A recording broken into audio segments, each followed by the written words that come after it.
میری بات اختتام کی طرف آ رہی ہے. ہاں جی، واتقوا اللہ، اس گناہ سے، غیبت والے گناہ سے اللہ، اس غیبت والے گناہ کے بارے میں اللہ سے ڈرو گے.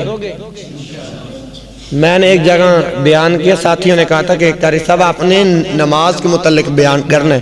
میں نے نا حاجی صاحب نماز کے متعلق بھائیوں کو دلائل دیے، پھر میں نے کہا نماز پڑھو کیشا نماز، ہاں جی پڑھو. میں کہا کیڑی، جنازے والی کہ عید والی؟ بعض ایسے مسلمان بھائی ہیں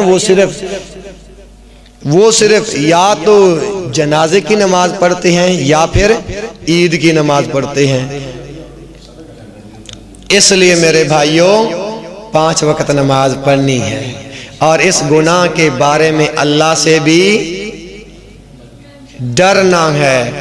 اور آئیے، غیبت کسے کہتے ہیں؟ غیبت عن ابی ہریرہ رضی اللہ عنہ قال قال رسول اللہ علیہ وآلہ وسلم اتدرون ما الغیبت اتدرون ما قالوا اللہ ورسولہ اعلم قال ذکرک اخاک بما یکرہ قیل افرأیت ان کان فی اخیہ ما اقول وَإِنْ كَانَ فِي أَخِيهِ مَا تَقُولُ فَقَدْ اغْتَبْتَهُ وَإِنْ لَمْ يَقُنْ فِيهِ فَقَدْ بَهَتَّهُ. مسلم کے اندر حدیث موجود ہے. اور شیر پنجاب پتہ کیا فرماتے ہیں؟ مسلم دا کر مطالعہ تے تقلید دا ٹوٹ جائے تالا. حضرت ابو ہریرہ رضی اللہ. اور یقیناً بات ہے، جب میں ابو ہریرہ کا نام لیتا ہوں میرا ایمان بڑھ جاتا ہے. بعض مسلمان بھائیوں نے ابو ہریرہ کو غیر فقیہ قرار دیا ہے.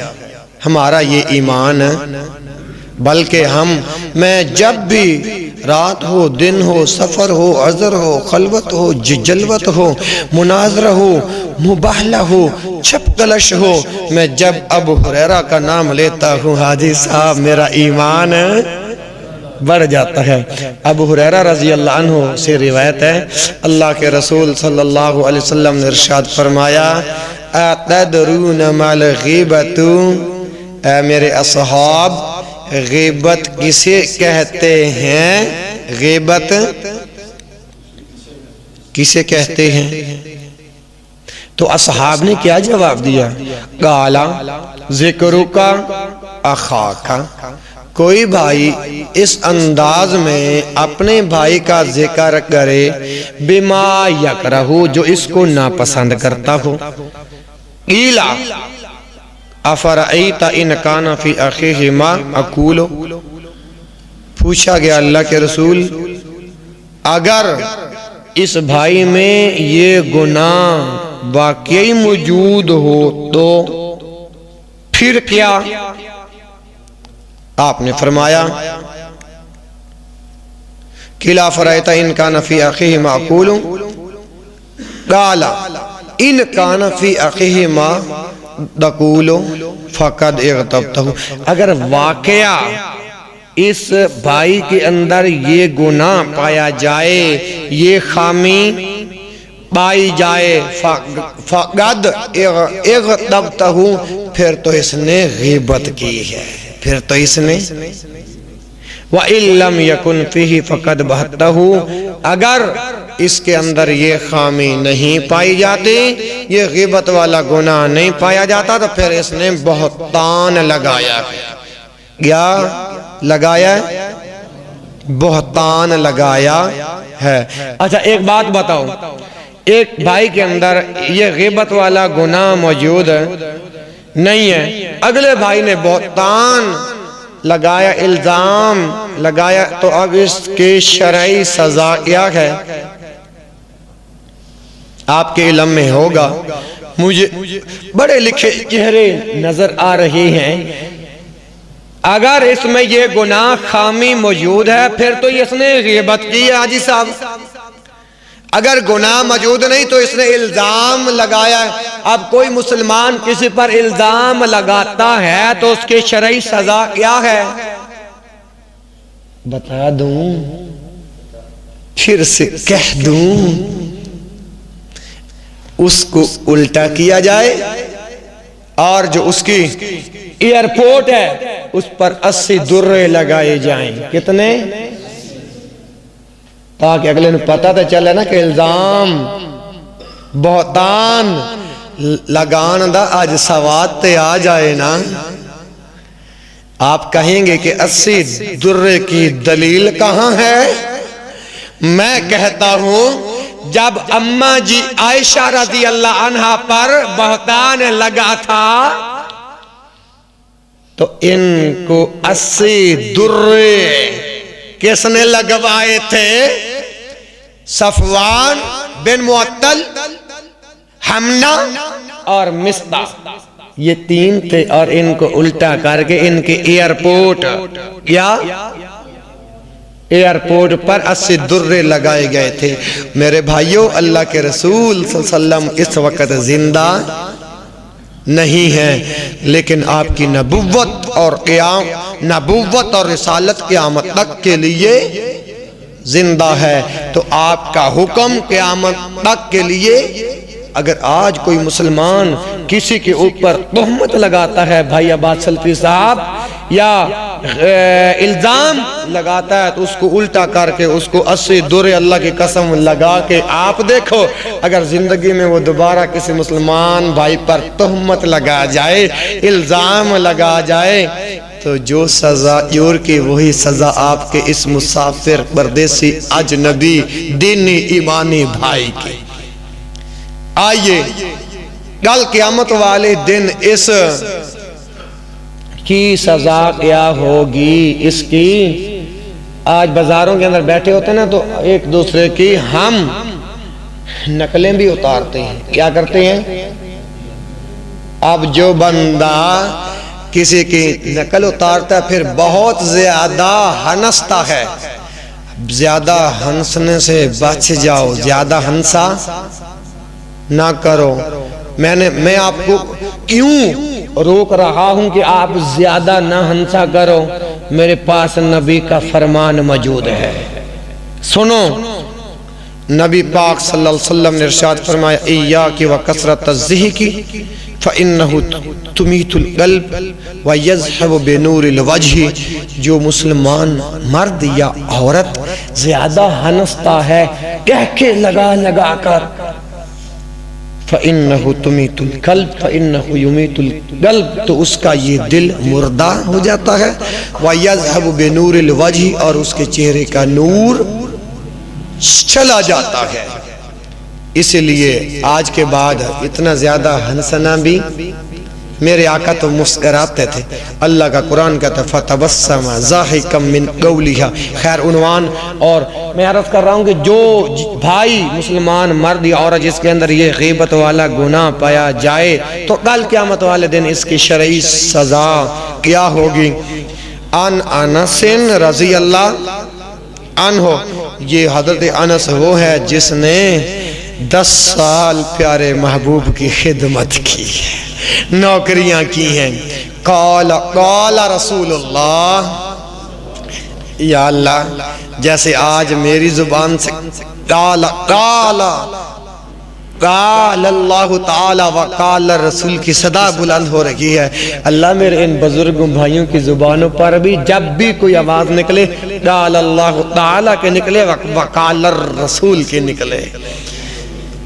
ان انس رضی اللہ عنہ قال قال رسول اللہ صلی اللہ علیہ وآلہ وسلم، اللہ کے رسول صلی اللہ علیہ وآلہ وسلم نے ارشاد فرمایا، لما اورج بی مرارت بقوم لہم اظفار من نحاس یخمشون وجوہہم وصدورہم فقلت من ہؤلاء یا جبریل فقلت من هؤلاء یا جبریل قال هؤلاء الذين يأكلون لحوم الناس ويقعون في أعراضهم۔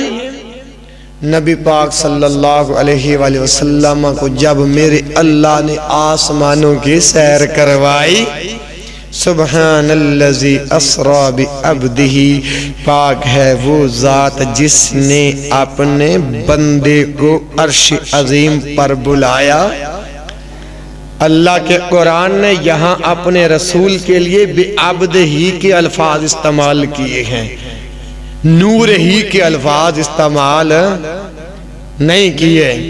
پاک ہے وہ ذات جس نے اپنے محبوب کو، اپنے رسول کو عرش کی، جب نبی پاک صلی اللہ علیہ وآلہ وسلم کو جب معراج ہوئی تو آپ ایک ایسی قوم سے گزرے، آپ نے کیا دیکھا؟ جن کے یہ ناخن تانبے جیسے ہیں، جن کے یہ ناخن، پھر سے کہیے، جن کے یہ ناخن تانبے جیسے ہیں، اور اس کے ساتھ وہ اپنے چہروں کو نوچ رہے ہیں، چہروں کے گوشت کو اور سینوں کے گوشت کو۔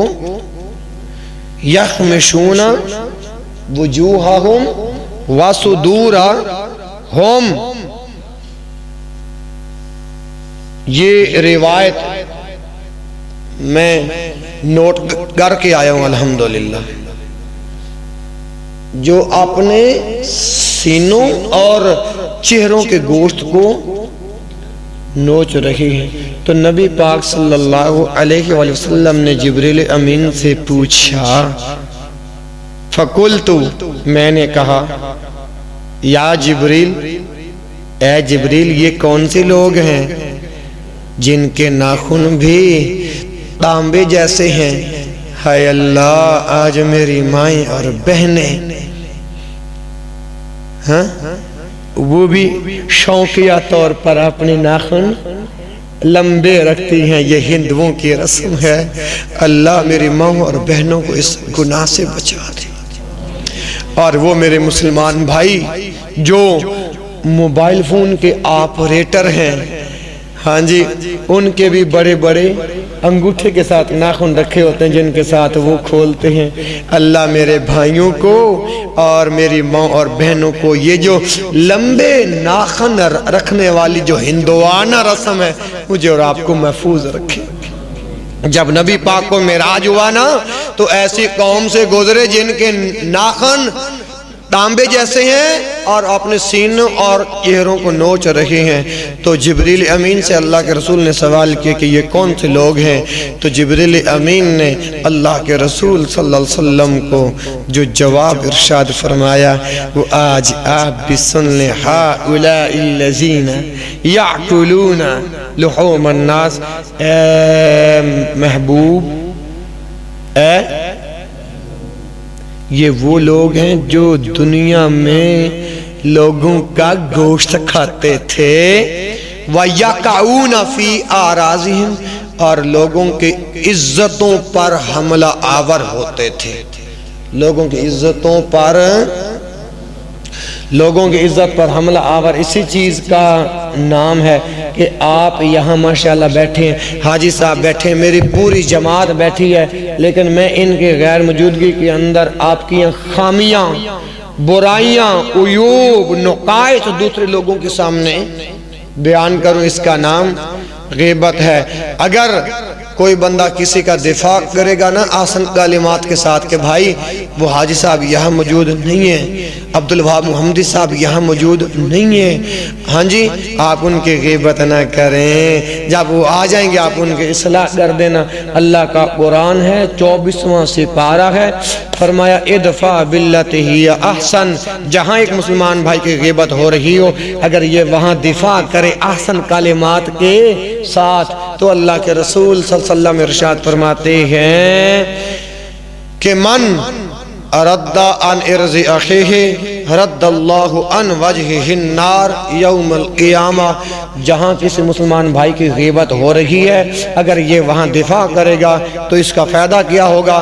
کائنات کے امام محمد رسول اللہ صلی اللہ علیہ وسلم فرماتے ہیں کہ اللہ یہ تمہارا چہرہ جہنم کی آگ سے دور رکھے گا. میرے بھائیو سود کی اقسام کتنی ہیں پتہ ہے آپ کو؟ معروف جو اہل علم نے جو بیان کیے ہیں وہ سود کی دو اقسام ہیں. کتنی؟ ایک معروف سود ہے، ایک غیر معروف سود ہے. معروف سود کون سا ہے؟ جو مال کی اصل زر سے زیادہ منافع لیا جائے. اور غیر معروف سود کیا ہے؟ جو مسلمان بھائی کی عزت پر ڈاکہ ڈالا جائے، مسلمانوں کی عزتوں کو اچھالا جائے، یہ غیر معروف سود ہے. یہ غیر معروف سود ہے. اور آئیے نبی پاک صلی اللہ علیہ وسلم نے ارشاد فرمایا والربا اثنان وسبعون بابا ادناها مثل اتیان الرجل امه وان اربى الربا استطالت الرجل في ارض اخيه. السلسلۃ الاحادیث الصحیحہ کھولو، حدیث کا نمبر 18-19 کھولو، یہ حدیث تمہیں مل جائے گی. نبی پاک صلی اللہ علیہ وسلم ارشاد فرماتے ہیں کہ سود کے 72 دروازے ہیں. کتنے؟ والربا اثنان. اور اللہ کا قرآن کہتا ہے کہ سود چھوڑ دو. چھوڑو گے نا انشاءاللہ؟ تو اللہ کے نبی صلی اللہ علیہ وسلم نے فرمایا کہ سود کے کتنے؟ اور ہلکا گناہ یہ کہ اپنی حقیقی امی جی سے بدکاری کرنا. ہاں جی. اور فرمایا کہ یہ گناہ انجام کے اعتبار سے ہلکا ہے. انجام کے اعتبار سے یہ گناہ یعنی سزا کے اعتبار سے یہ گناہ ہلکا ہے. اس سے بھی بڑا، اس سے بھی خوفناک جو گناہ ہے نا وہ مسلمانوں کی عزتوں پر ڈاکہ ڈالنا ہے، یعنی مسلمان بھائیوں کی غیبتیں کرنی ہیں. او میرے بھائیوں، اللہ کی ہاں اگر کسی بھائی کی عزت ہے تو وہ متقی بندے کی عزت ہے. ان اکرمکم عند اللہ اتقاکم. اور ابن عمر سنن نبی داؤد کے حوالے سے آخری حدیث ہے، سنن نبی داؤد کتاب الادب. ابن عمر رضی اللہ عنہ نے ایک مرتبہ اپنی نگاہوں کو اللہ کے گھر کعبۃ اللہ کی طرف بلند کیا. کعبۃ اللہ کا گھر ہے. کعبۃ اللہ جن بھائیوں کو اللہ نے دکھایا ہے وہ تو خوش قسمت ماشاءاللہ میرے سامنے جلوہ فروز ہے. اور جنہوں نے ابھی تک نہیں دیکھا اللہ اسی سال رمضان کے مہینے میں اپنا گھر دکھا دے. اب مجھے وہ شعر آتے نہیں، اللہ او دن چھیتی لے کے آوے تھے پھر اللہ اکبر مومن مکے جائے. انشاءاللہ اللہ ضرور بلائے گا. تو ابن عمر رضی اللہ عنہما نے کعبۃ اللہ کی طرف نگاہوں کو بلند کر کے کہا اے کعبہ، اے اللہ کے گھر، آج ابن عمر کی بات کو بھی سنو، ابن عمر کی بات کو بھی. بھائیو توجہ، ما اعظمہ کا وما اعظم حرمتوں کا. اے کعبہ، میں مانتا ہوں تیری عزت کے کیا کہنے، میں مانتا ہوں تیری رفت کے کیا کہنے، میں مانتا ہوں تیری بلندیوں کے کیا کہنے، میں مانتا ہوں تیری شان اور کمالات کے کیا کہنے. لیکن ابن عمر کی بات کو بھی سن. والمومن اعظم حرمتن عند اللہ من کا. ایک مومن کی عزت اللہ کا گھر کعبۃ اللہ سے بھی کہیں بڑھ کے ہے. تو میرے بھائیوں، ایک مومن کی عزت اللہ کے گھر سے بھی زیادہ ہے. تو اس مومن بھائی کی غیبت نہیں کرنی، ان کی عزت پر ڈاکہ نہیں ڈالنا. میں اتنے ہی جملوں پر اپنی بات کو ختم کرتا ہوں. اب آپ بھائیوں سے میں ایک وعدہ لینا چاہتا ہوں. ایک ارادہ ہوتا ہے، ایک وعدہ ہوتا ہے۔ ارادہ آپ نے، وعدہ آپ نے زبان سے کرنا ہے، اور یاد کے ساتھ اگر وعدے کی پاسداری نہ کی تو منافق بن جاؤ گے۔ اور وہ وعدہ کیا ہے کہ اس گناہ سے محفوظ رہنا ہے، غیبت والے گناہ سے رہو گے، جاسوسی سے محفوظ رہو گے، ایک دوسرے کی غیبت سے محفوظ رہو گے، بدگمانی سے محفوظ رہو گے۔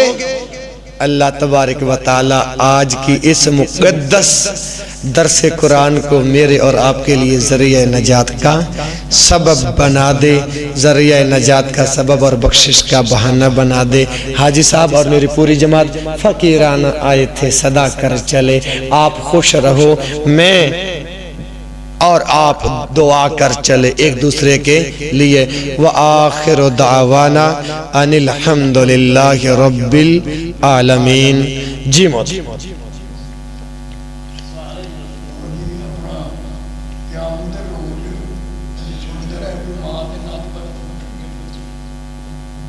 ہاں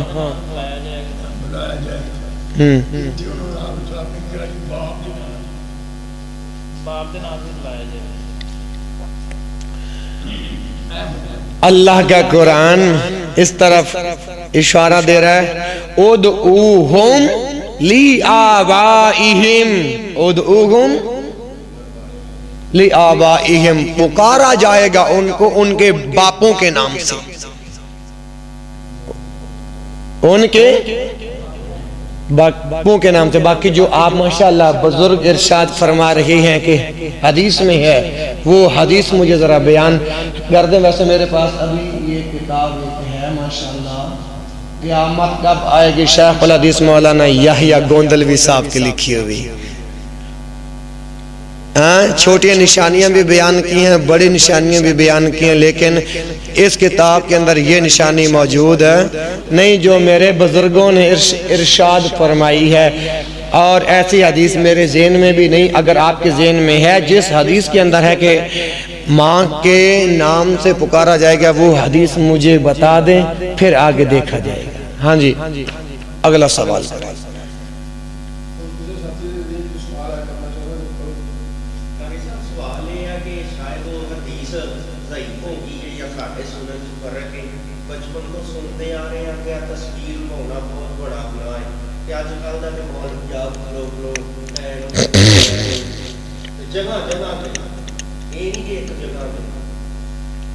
گزارش اتنی ہے،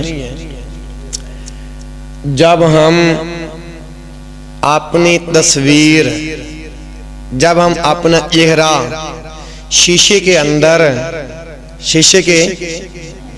دیکھتے ہیں تو کیا کہتے ہیں؟ اللہم حسنت خلقی فحسن خلقی، اے اللہ تو نے میرا چہرہ بڑا خوبصورت بنایا ہے اور میرے دل کو بھی خوبصورت بنا دے۔ میں اور آپ جب آئینے کے اندر اپنا چہرہ دیکھتے ہیں تو بالوں کی سیٹنگ کرتے ہیں۔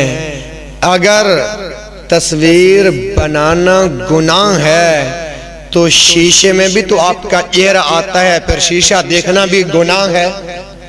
اگر یہ گناہ ہے تو اللہ کے رسول نے یہ دعا کیوں ارشاد فرمائی اور اس چیز کے سامنے کھڑے ہو کے دعا فرمائی؟ اللہم حسنت خلقی فحسن خلقی۔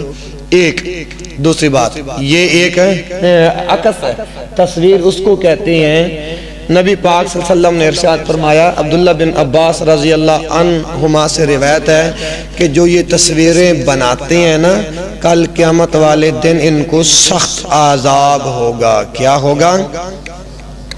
یہ وہ حکم ہے جو اپنے ہاتھ سے اپنے تصویریں بناتے ہیں۔ یہ جو ویڈیو کا جو علماء کرام جو ویڈیو بنواتے ہیں، یہ ایک عکس ہے، این ڈاک سین۔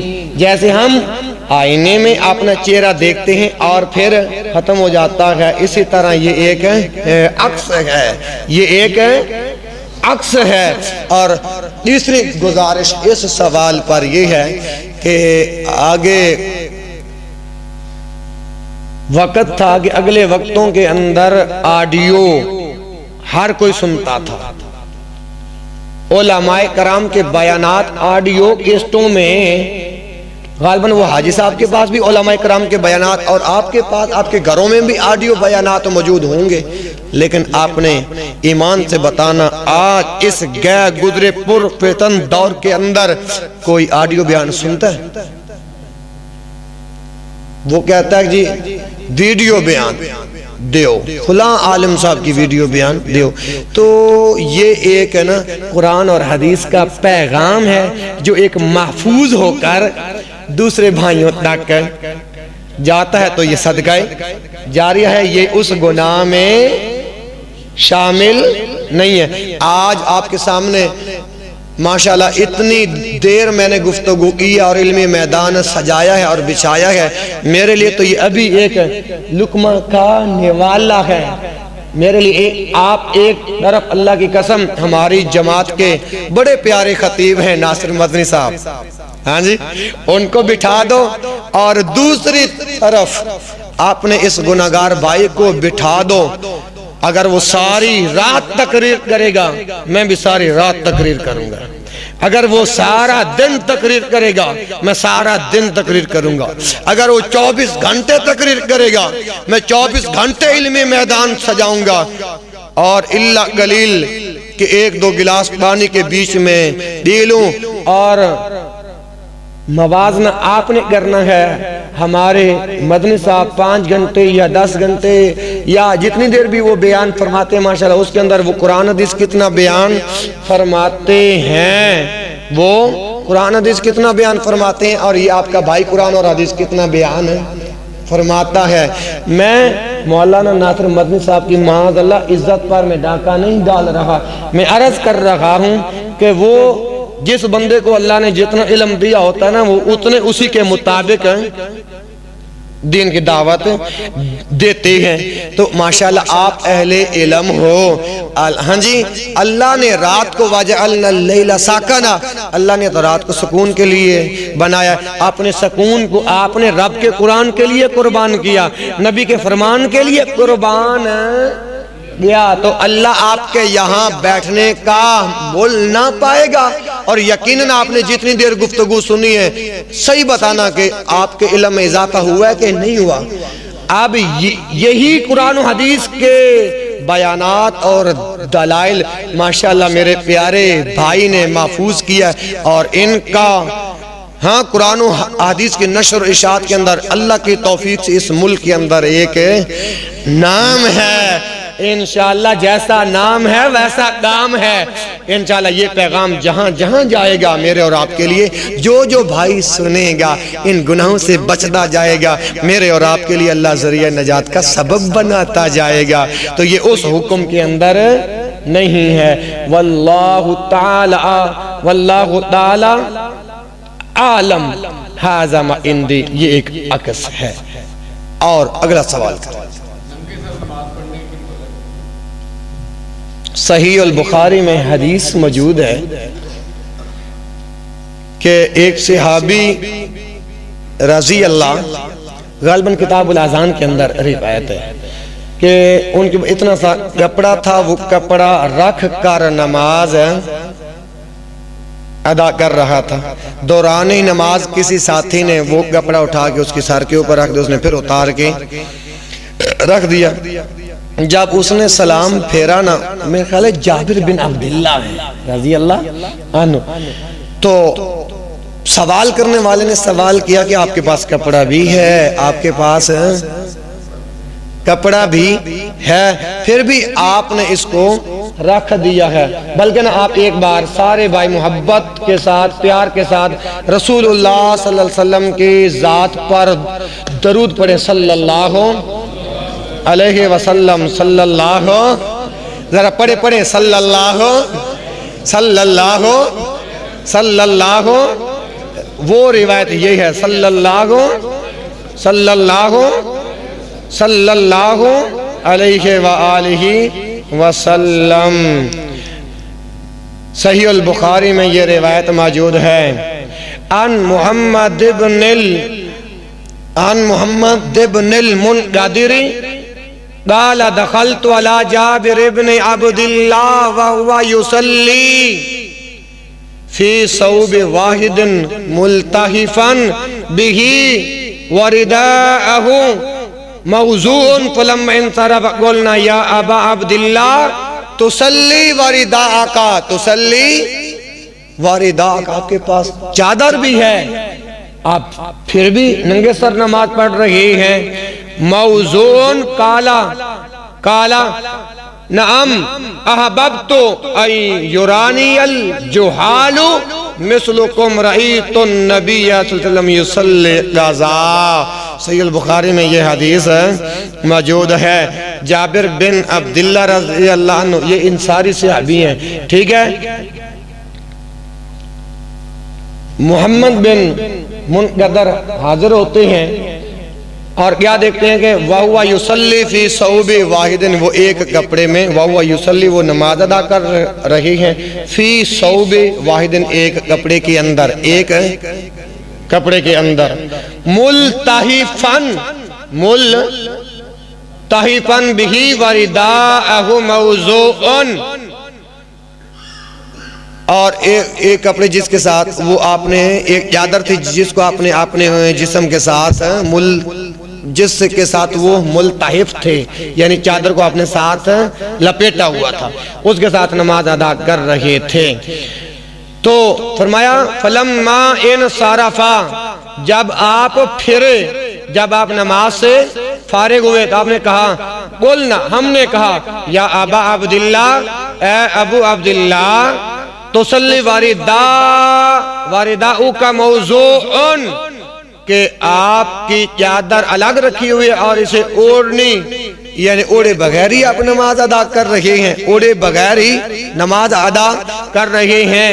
تو فرمایا قال ہاں، نعم جی ہاں، احببت، میں اس بات کو پسند کرتا ہوں، میں اس بات کو پسند کرتا ہوں، یرانی الجحال، کہ تمہارے جیسے جاہل لوگ بھی مجھے دیکھ لیں، یرانی الجحال، کہ تمہارے جیسے جہالا لوگ بھی دیکھ لیں، مثلکم تمہارے مثل، کہ رأیت النبی،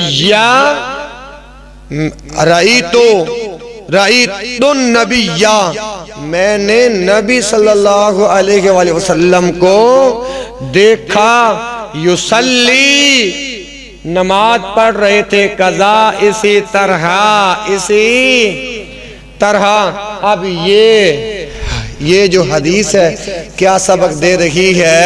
بھائی کے سوال پر میں نے یہ اللہ کی توفیق سے یہ حدیث پیش کر کے اب جواب دینے لگا ہوں کہ لباس سر ڈھانپنا نماز کا حصہ نہیں ہے۔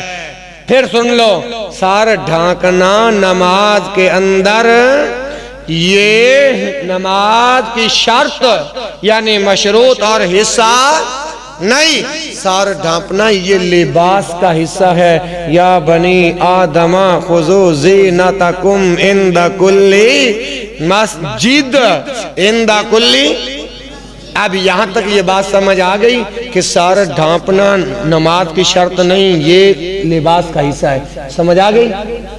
آئیے اب ہم اپنے سر کے اوپر کپڑا کیوں رکھتے ہیں کہ رسول اللہ صلی اللہ علیہ وآلہ وسلم کا میں نے اور آپ نے کیا پڑھا ہے؟ کلمہ لا الہ الا اللہ محمد رسول اللہ، لَقَدْ كَانَ لَكُمْ فِي رَسُولِ اللَّهِ أُسْوَةٌ، نبی پاک صلی اللہ علیہ وسلم کی زندگی میرے اور آپ کے لئے بہترین اسوہ ہے۔ اب ہم نے یہاں دیکھنا ہے کہ ہمارے پیارے محبوب کی سیرت کا اسوہ کیا ہے۔ ہمارے پیارے محبوب، ہمارے پیارے آقا، اللہ کے پیارے نبی، اللہ کے پیارے رسول صلی اللہ علیہ وسلم اپنا سر مبارک ہر وقت ننگا نہیں رکھتے تھے، سر کو ڈھانپ کے رکھتے تھے، سر کو، چاہے وہ نماز کا وقت ہوتا چاہے غیر نماز کا وقت ہوتا. اگرچہ ہم نماز کے اندر بھی سار ڈھانپتے ہیں تو اللہ کے رسول صلی اللہ علیہ وآلہ وسلم کی اس فعل کو سنت سمجھ کر عمل کرتے ہیں اور اپنے سر پر کپڑا رکھتے ہیں، چاہے وہ نماز کا وقت ہے چاہے وہ غیر نماز کا وقت ہے. اگلا سوال.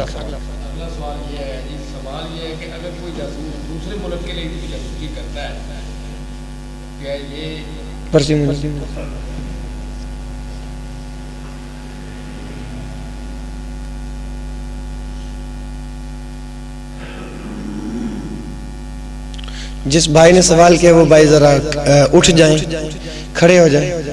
ماشاءاللہ میرا بڑا دل خوش ہوا ہے کہ ماشاءاللہ آج آپ نے یہ علمی میدان جو اللہ کے توفیق سے بچھایا ہوا ہے، آپ نے گفتگو کو سن کر سوال کیا. آپ کا سوال کرنا اس بات کی دلیل ہے کہ آپ نے گفتگو کو بڑے غور سے سنا ہے.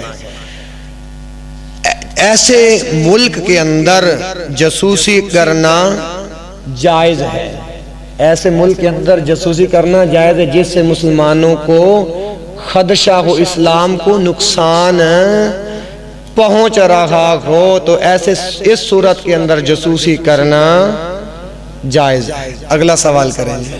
ہاں ایک بات یاد آئی، سیاست بورڈ کے اندر یہ پچھلے دنوں کے اندر حاجی صاحب میرا بیان ہوا تو دوران بیان ایک بھائی نے کھڑے ہو کر سوال کیا، مفتی صاحب جی امام جب نماز پڑھاتا ہے یہ اونچی آواز میں تکبیرات کہتا ہے، تو امام اونچی آواز میں کہتا ہے کیونکہ مقتدی جو ہے وہ امام کی اقتدا کرتا ہے. مقتدی کس کی اقتدا کرتا ہے؟ امام کی. تو جب امام اونچی آواز میں اللہ اکبر شہمت اذنیہ، شہمت اذنیہ یا پھر کندھوں کے برابر یا پھر کانوں کی لو کے برابر ہاتھ اٹھاتا ہے، اس دوران جب کہتا ہے اللہ اکبر امام اونچی کہتا تھا. مقتدی کیوں ایسا کہتا ہے؟ مقتدی کا حق ہے وہ بھی اونچی آواز میں تکبیر کہے. کیوں؟ مقتدی امام کی اقتدا کر رہا ہے، تو مقتدی کیوں ایسا آواز میں تکبیر کہتا ہے، یعنی اللہ اکبر کہتا ہے. کہنے لگا، میں نے کہا بھائی جہاں اور جس نیت سے آپ سوال کر رہے ہو بندہ ناچیز گناہگار وہ بھی بتا دیتا ہے، یہاں یہ وہ مسئلہ نہیں ہے جو آپ کہیں جی امام بھی اللہ اکبر کہتا ہے مقتدی بھی اللہ اکبر کہتا ہے. شہمتا اذنیہ، شہمتا اذنیہ تک جب اپنے دونوں ہاتھوں کو کانوں تک اٹھاتا ہے، اٹھا کر جب وہ تکبیر کہتا ہے تحریمھا التکبیر، اللہ کے رسول بھی تکبیر کہتے تھے تو لہذا اللہ کے رسول کا تکبیر کہنا یہ دلیل ہے. میں نے کہا یہاں مقتدی اور امام کی اللہ کو اکبر کہنے کا سوال نہیں ہے. آپ نے یہاں سوال یہ کیا ہے کہ امام اونچی آواز میں اللہ اکبر کہتا ہے، امام کے اللہ اکبر کہنے کی دلیل دو. اور مقتدی پیچھے جو نماز پڑھنے والا ہوتا ہے مقتدی ہوتا ہے، وہ ایسا آواز میں تکبیر کہتا ہے اللہ اکبر. مقتدی کے ایسا تکبیر کہنے کی دلیل دو. جب بھائی نے یہ سوال کیا نا تو میں نے کہا اللہ میں اب کیا جواب دوں. تو جو بندہ گناہوں سے محفوظ رہتا ہے نا اللہ اسی بندے کو دین کا علم دیتا ہے. حاجی صاحب بزرگوں حضرت ثوبان رضی اللہ عنہ حدیث کے راوی ہیں اور مسند احمد کے اندر حدیث موجود ہے. آپ علیہ السلام نے ارشاد فرمایا ان الرجل لا تحرم الرزق بالذنب یصیبہ، جب بندہ زیادہ گناہ کرتا ہے تو وہ رزق سے بھی محروم ہو جاتا ہے۔ اسی طرح جو بندہ گناہ کرتا ہے، جو اس نے کتاب و سنت کا علم حاصل کیا ہوتا ہے یا پڑھا ہوتا ہے یا سننا ہوتا ہے نا، تو وہ نکل جاتا ہے۔ تو میں نے کہا بھائی، میں نے جب اللہ کی بارگاہ میں ایسے ہاتھ اٹھائے نا، تو اللہ نے میرے ذہن میں وہ بات ڈال دی۔ میں نے کہا اٹھاؤ السنن الکبری امام بہقی رحمت اللہ علیہ، السنن الکبری امام بہقی رحمت اللہ علیہ کی، اس کے اندر امام بہقی رحمت اللہ علیہ نے السنن الکبری کے اندر باب باندھا ہے، امام کی جتنی تکبیرات ہوں گی وہ بلند ہوں گی، وہ جہرن ہوں گی، اور مقتدی کی جو جتنی تکبیرات ہوں گی وہ ایستا ہوں گی۔ اور امام مسلم رحمت اللہ علیہ اپنی صحیح مسلم کے اندر یہ الفاظ لے کر آئے ہیں، وَأُمِرْنَا بِالسُّكُوتِ التَّكْبِيرِ، وَأُمِرْنَا، اور ہمیں حکم دیا جاتا، وَأُمِرْنَا بِالسُّكُوتِ، خاموشی کے ساتھ تکبیر کہنا۔ جب میں نے یہ جواب دیا تو اس بھائی نے کھڑے ہو کے اعلان کیا کہ الحمدللہ، میں بڑے بڑے علماء کے پاس گیا ہوں، مجھے کسی نے یہ جواب نہیں دیا، آپ نے جو اب دلیل دی ہے، الحمدللہ آج سے میں قرآن و حدیث کا خادم ہوں۔ کیا مطلب ہوا؟ آج سے پہلے میں اور تھا، اب میں قرآن اور حدیث کا خادم ہوں۔ تو اس لیے میرے بھائی قرآن و حدیث کے ساتھ چمٹ جاؤ، دنیا اور آخرت کی کامیابی ہے۔ نہیں پتا کہ صبح میں اور آپ اٹھ پائیں گے کہ نہیں پائیں گے۔ اگلا سوال، دو سوال ہیں۔ پہلا سوال ہے حبیب الرحمان نام صحیح ہے یا بدلنا چاہیے؟ حبیب الرحمان، حبیب دوست، اور الرحمن علی العرش استوى، رحمان تو ویسے اللہ کا نام ہے، تو اس کا معنی بنتا رحمان کا دوست۔ جو ایمان میں پکا ہے وہ میرے رب کا دوست ہے، بلکہ میں کہہ دوں کفر کا فتویٰ نہیں آئے گا، وہ اللہ کا زندہ ولی ہے۔ یہ نام رکھنا صحیح ہے۔ دوسرا سوال ہے جی، رمضان دے روزے کدا کو ہدیہ دے سکتا روزہ نہ رکھے، بندہ تندرست بھی ہو۔ میرا ایک عزیز ہے، وہ کہتا ہے کہ رمضان دے روزے نہ رکھے اللہ کو ہدیہ دے۔ آپ ذرا تھوڑی دیر کے لیے رسول، اب میں نے یہ کتاب کیوں کھولی ہے؟ میں جواب آپ کو ویسے بھی بتا سکتا ہوں، لیکن کیوں کہ میں ہوں اہل حدیث، میں دلیل دیے بغیر آگے چل۔ آپ میرے ساتھ ذرا تھوڑی دیر کے لیے پیغمبر کی ذات پر پڑھیں صلی اللہ علیہ وسلم، صلی اللہ، پڑھتے رہیں صلی اللہ علیہ وسلم، صلی اللہ وسلم، صلی اللہ علیہ وسلم۔ یہ آئی ہے کتاب الصیام، روزوں کا فدیہ، یہی ہے نا سوال؟ اگر بندہ بھی تندرست ہے، بندہ بھی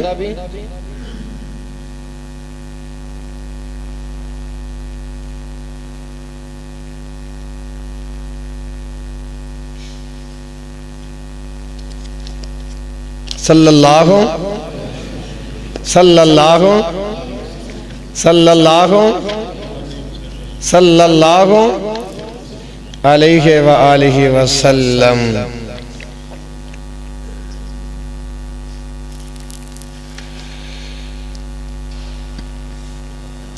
روزہ ایک عبادت ہے، اب میں مکمل جواب دینے لگا۔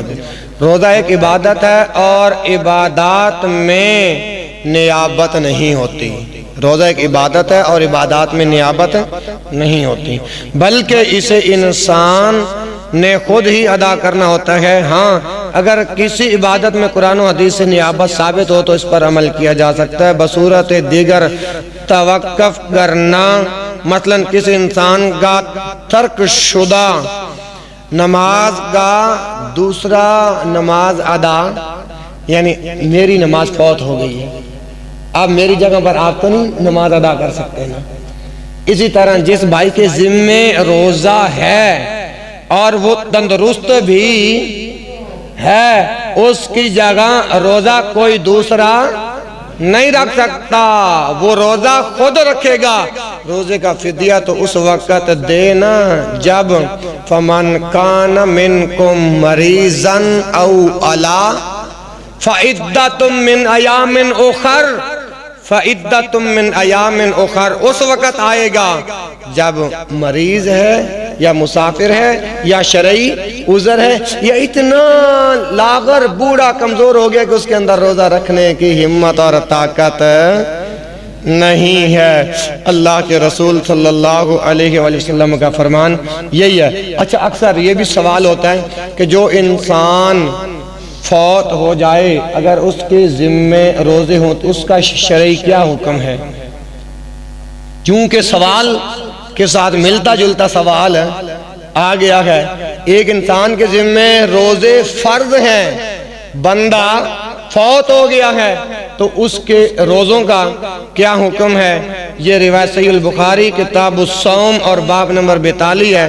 جو انسان فوت ہو گیا اور اس کے ذمے کچھ روزے ہوں تو حافظ ابن حجر رحمۃ اللہ علیہ نے اس عنوان کی تفصیل بیان کرتے ہوئے لکھا ہے کیا اس کی طرف سے روزے رکھنا مشروع ہے یا نہیں؟ کیا ہر قسم کے روزوں کو یہی حکم شامل ہوگا یا یہ حکم خاص روزوں سے متعلق ہے؟ کیا روزے ہی رکھے جائیں یا کھانا بھی کھلایا جا سکتا ہے؟ کیا یہ کام ولی یا سرپرست سر انجام دے سکتا ہے یا نہیں؟ کیا اس کی جگہ کوئی دوسرا بھی سر انجام دے سکتا ہے یا نہیں؟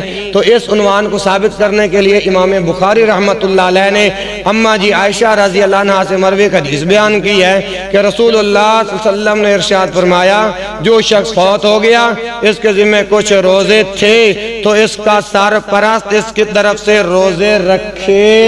یہ حدیث صحیح بخاری میں ہے اور صحیح البخاری کتاب الصوم اور حدیث کا نمبر ہے 1952۔ وضاحت کرتے ہوئے ایک اور حدیث پیش کی جاتی ہے جس حضرت ابن عباس رضی اللہ عنہ بیان کرتے ہیں کہ ایک آدمی رسول اللہ صلی اللہ علیہ وآلہ وسلم کی خدمت میں حاضر ہوا اور عرض کرنے لگا یا رسول اللہ میری والدہ فوت ہو گئی ہے، اس کے ذمہ روزے تھے، کیا میں اس کی طرف سے روزے رکھوں؟ آپ نے فرمایا ہاں، اللہ کا قرض زیادہ حق رکھتا ہے کہ اسے ادا کیا جائے۔ یہ بھی صحیح البخاری کتاب الصوم اور حدیث کا نمبر 1953 ہے۔ ان احادیث و آثار سے معلوم ہوا کہ فوت شدہ شخص کے ذمے اگر روزے ہوں تو وہ اس کے وارث جو ہے اس کی طرف سے وہ روزے رکھے۔ ہاں وہ روزے خواہ رمضان کے ہوں یا نظر کے ہوں یا کفارے کے سبب کا ایک ہی حکم ہے کیونکہ یہ سب اللہ کا قرض ہے جسے ادا کرنا ضروری ہے۔ اس وجہ سے یہ ساتھ ملتا جلتا سوال تھا، یہ بھی میں نے بیان کر دیا۔ اگلا سوال کر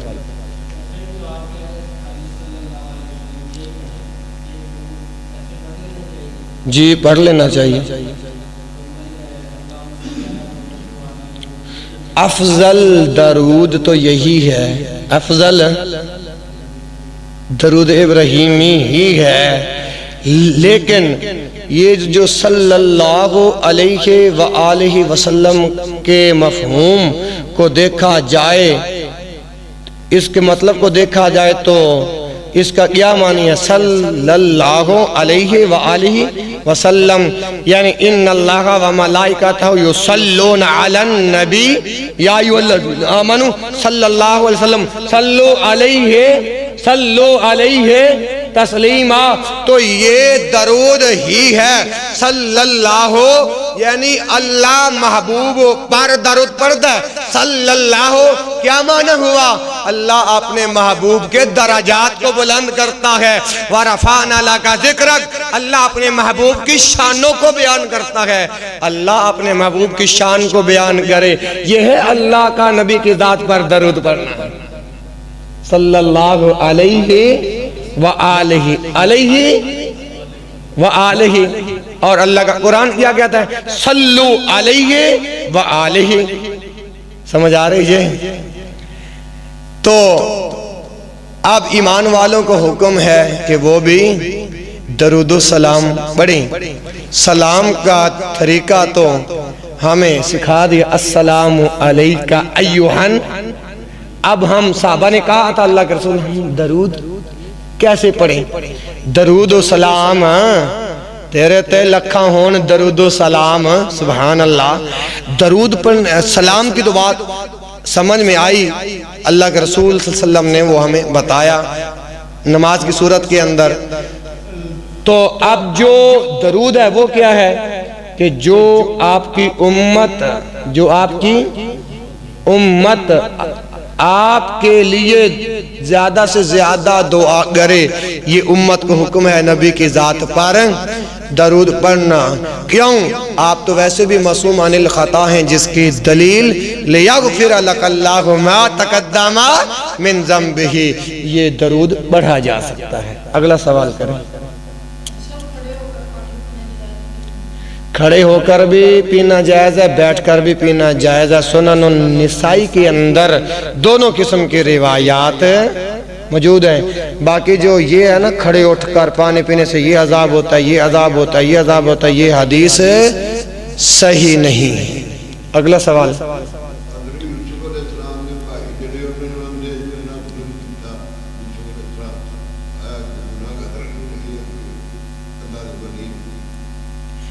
حضرت یوسف علیہ السلام کی ذرا دوبارہ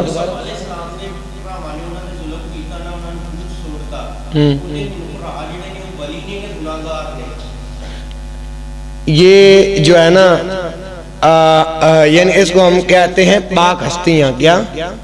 پاک ہستیاں۔ یہ ویسے الفاظ میں نے بولا ہے، لیکن پاک صرف اللہ کے رسول کی ذات کے علاوہ اور کوئی نہیں ہے۔ اللہ قرآن میں کہتا ہے خُلِقَ الْإِنسَانُ ضَعِیفًا، إِنَّ الْإِنسَانَ حَلُوَّ 29-12۔ خُلِقَ الْإِنسَانُ یعنی انسان کمزور پیدا کیا گیا، انسان جلد باز پیدا کیا گیا ہے۔ تو آپ کے اصحاب جو تھے وہ انسان تھے یا نہیں؟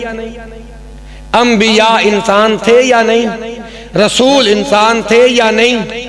نبی انسان تھے یا نہیں؟ تو ہر انسان کے اندر کمزوریاں پائی جاتی ہیں، لیکن اتھنٹک فتویٰ لگانا مجھے اور آپ کو اختیار نہیں۔ ہم تو یہی کہیں گے کہ وہ اللہ کے ولی۔ اگلا سوال۔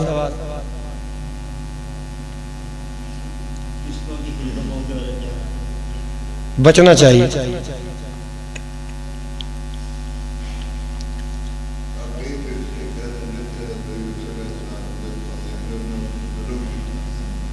بہرحال اس کے متعلق ہم کو نا کوئی اتھنٹک فتویٰ نہیں لگا سکتے، کیونکہ یہ مجھے اور آپ کو اختیار ہے نہیں ہے، یہ میرے اللہ پاک کا اختیار ہے، اور ہمارا ان کے بارے میں ایمان ہے کہ وہ اللہ کے ولی تھے۔ ہاں جی، اچھا گزارش یہ ہے قسطوں کا کاروبار، اس پر ایک بات ذہن نشین کر لیں۔ اگر وقت اور لمٹ یہ متعین ہو، یعنی وقت اور منافع، وقت اور یہ ایک اصول سمجھ لیں، اپنے ذہنوں میں بٹھا لیں۔ وقت اور منافع اگر یہ متعین ہو جاتی ہے، یعنی ایک لمٹ برقرار ہو جاتی ہے، اس صورت کے اندر اگر آپ کرتے ہیں تو وہ سود نہیں ہے۔ اگر ان چیزوں سے اضافی جو آپ پیسے لیں گے وہ سود ہے، اور ایسا قسطوں کا کاروبار سے بچنا ہی چاہیے جی۔ اگلا سوال کریں گے۔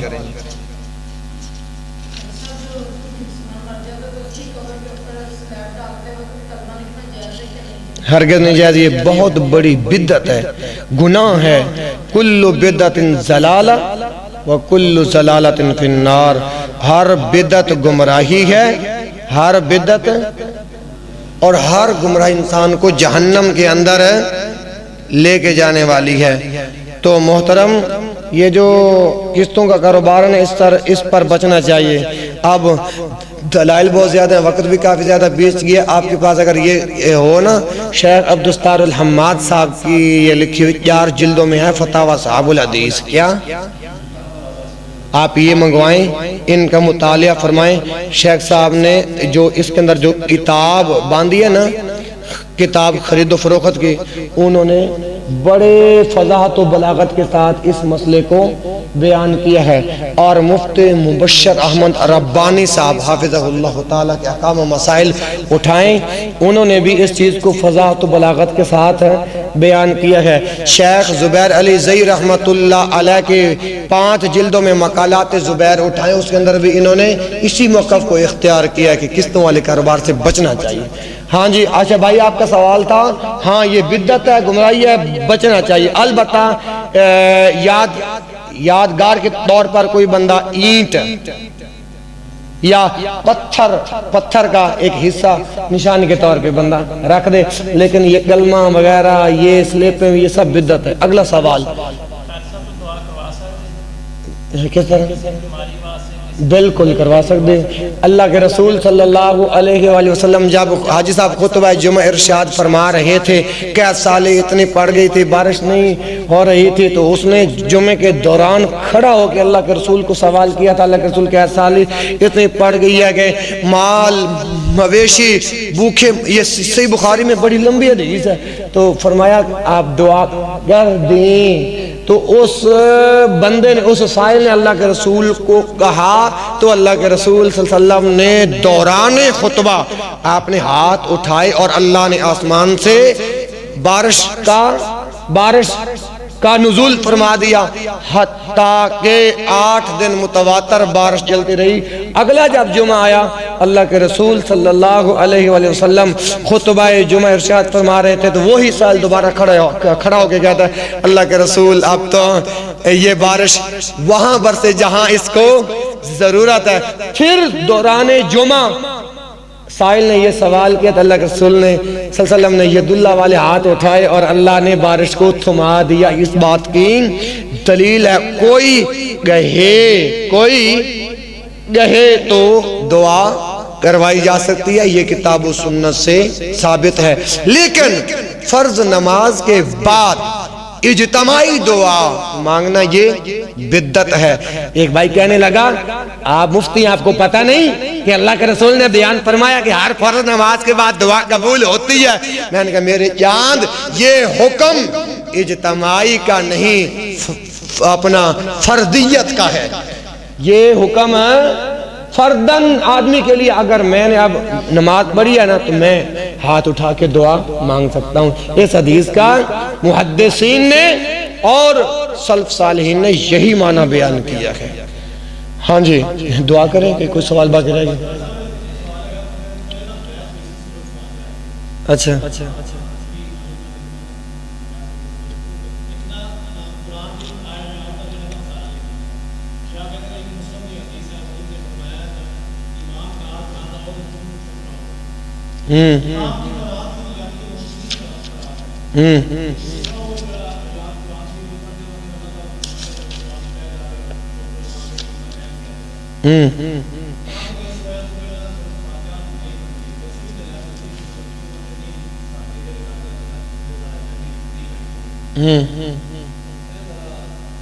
پہلی بات ہے کہ اگر اس قرآن کی آیت کا جواب اللہ کے قرآن سے دے دوں تو انشاءاللہ دل مطمئن ہو جائے گا۔ کیف یفسر بہ بعضهم بعضا،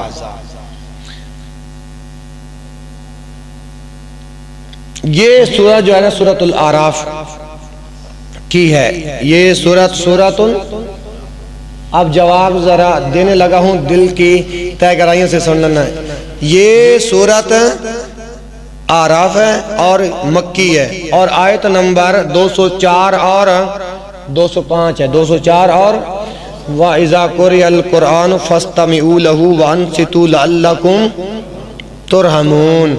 وَإِذَا قُرِئَ الْقُرْآنُ، جب بھی قرآن پڑھا جائے، فَاسْتَمِعُوا لَهُ، فَاسْتَمِعُوا یعنی اس قرآن کو سنو، کیونکہ سورۃ فاتحہ بھی قرآن ہے، اس سورت کو کیوں اور اس لیے وَإِذَا قُرِئَ الْقُرْآنُ فَاسْتَمِعُوا لَهُ وَأَنصِتُوا، اور چپ رہو، کیوں؟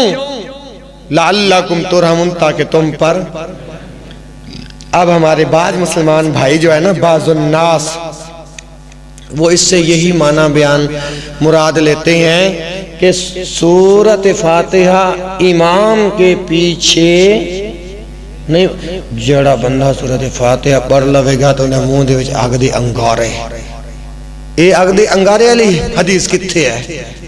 ذرا پیش تو کرو۔ اب ذرا گزارشات سننا اپنے اس مسافر دینی بھائی کی۔ پہلی بات یہ ہے، نبی صلی اللہ علیہ وآلہ وسلم کا جو مطلق قانون ہے وہ یہ ہے